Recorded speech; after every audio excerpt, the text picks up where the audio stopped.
بلکہ یہاں پر تو فرمایا کہ مردہ مت کہو، ولا تقولوا، مردہ مت کہو۔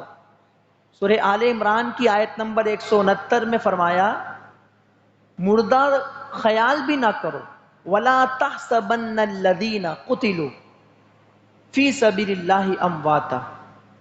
یہاں فرمایا مردہ مت کہو، مردہ بولو بھی مت، وہ زندہ ہے، ان کی حیات کا تمہیں شعور نہیں ہے۔ اور یہاں فرمایا سورہ آل عمران میں کہ ان کو مردہ خیال بھی مت کرو، مردہ گمان بھی مت کرو۔ اب ایک مومن جو ہے وہ ان کی حیات کو، شہداء کی حیات کو مانتا ہے، چونکہ ہمارے رب نے فرمایا وہ زندہ ہے۔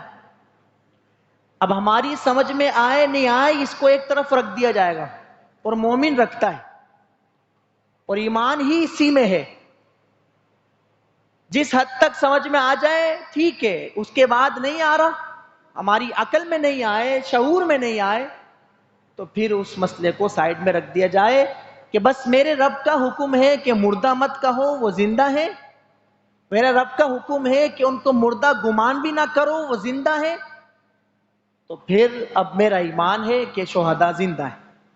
ان کی حیات کیسی ہے، کس کیفیت کی ہے، کس انداز کی ہے، کس درجے اور اختیارات و کمالات ان کو حاصل ہیں، یہ اب ہمارا کام نہیں۔ ہاں، جو قرآن و حدیث میں آئی ہیں باتیں، اس کی روشنی میں ہم جانتے ہیں کہ بھائی شہداء کو کیا کیا درجہ ہے۔